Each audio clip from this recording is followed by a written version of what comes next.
It is January 2026, and you are watching a transformation of the Canadian state that is as profound as it is quietly delivered.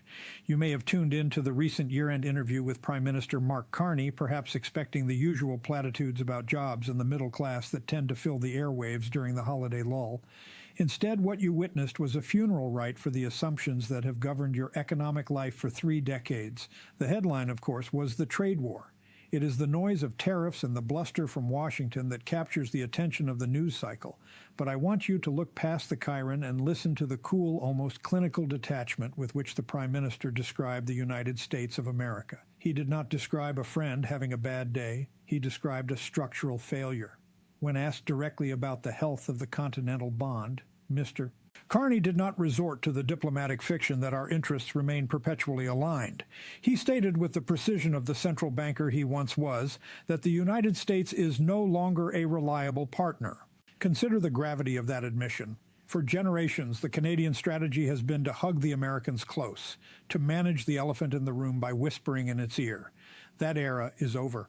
We are now in a period where the Prime Minister of Canada openly declares that the United States has violated the CUSMA agreement, or the USMCA as they call it down south, specifically regarding the protocols and side letters on steel in the auto sector. You might think this is just another trade spat, a repeat of the tensions we saw a decade ago. It is not. The language has shifted from dispute to breach. When the leader of a G7 nation sits for a network interview and calmly explains that he must adjust to a neighbor that has revealed a fundamental change in character, he is telling you that the map you use to navigate the world is being redrawn. The Prime Minister calls this a hinge moment, a rupture in the multilateral rules-based order, and for once the political rhetoric matches the historical reality.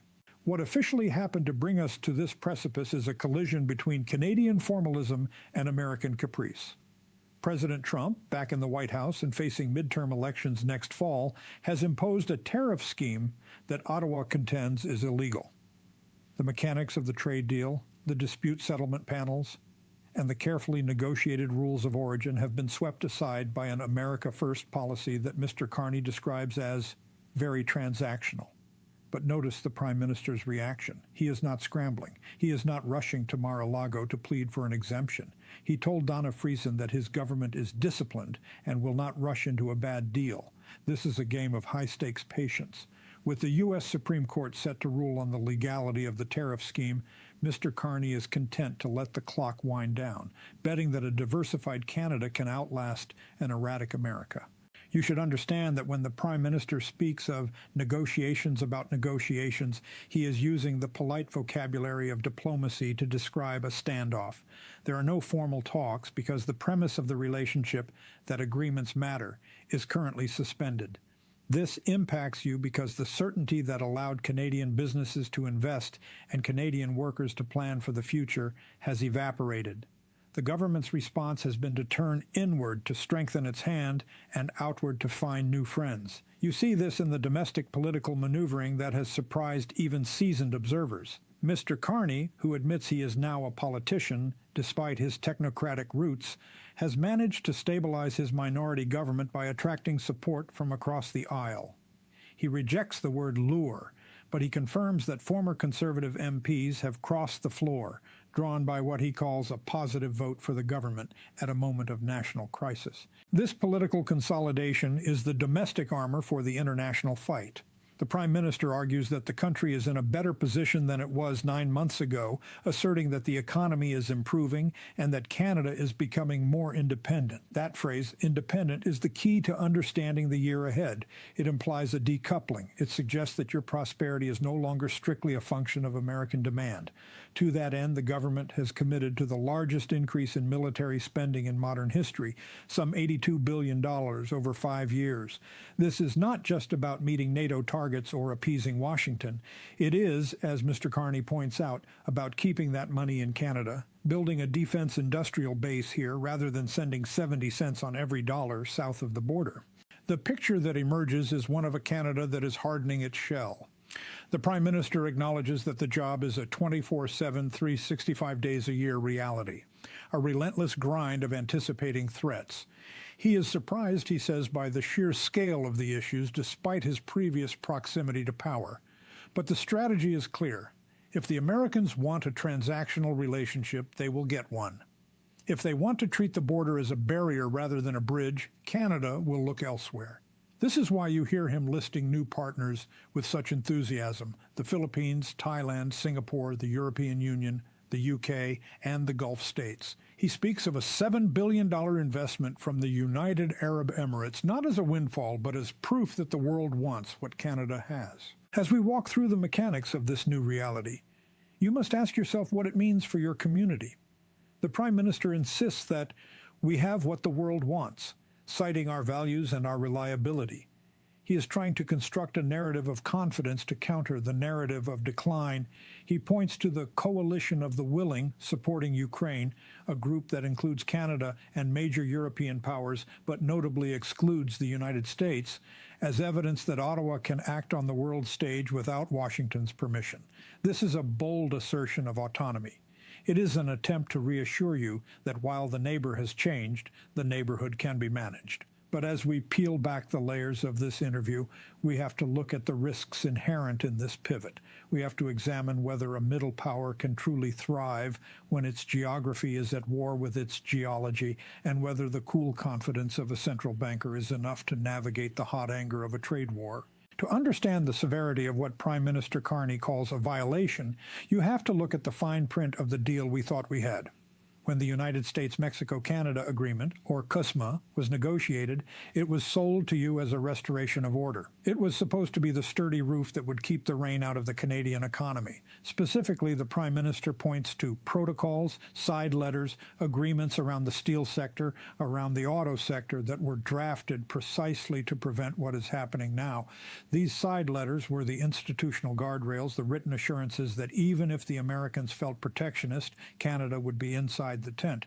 By imposing tariffs that Ottawa argues are not consistent with USMCA, the American president has not just raised a tax, he has torn up the insurance policy that Canadian negotiators spent years securing.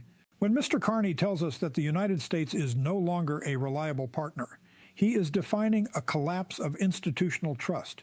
He is explaining that the mechanisms we rely on, the dispute panels, the treaty clauses, the very signature of the President of the United States, have been rendered effectively void by a very transactional policy that prioritizes immediate American leverage over long-term continental stability.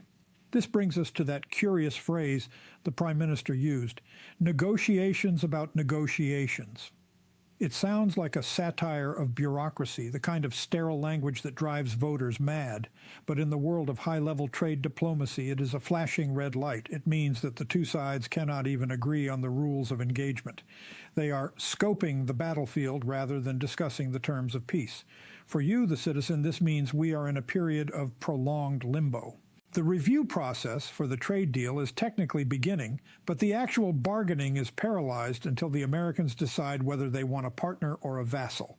This institutional breakdown has forced a remarkable evolution in the man at the center of it.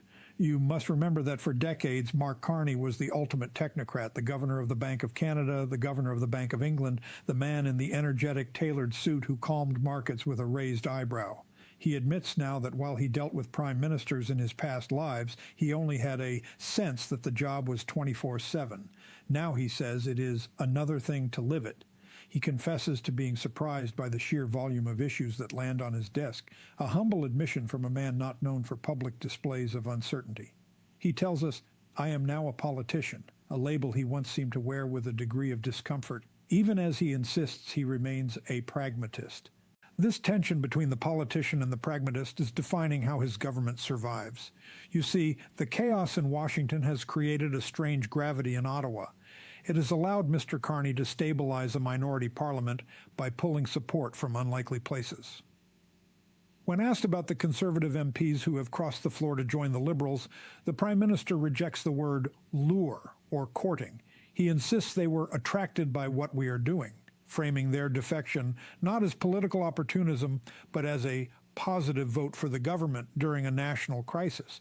He argues that these members feel a sense of responsibility to support the government at a crucial time.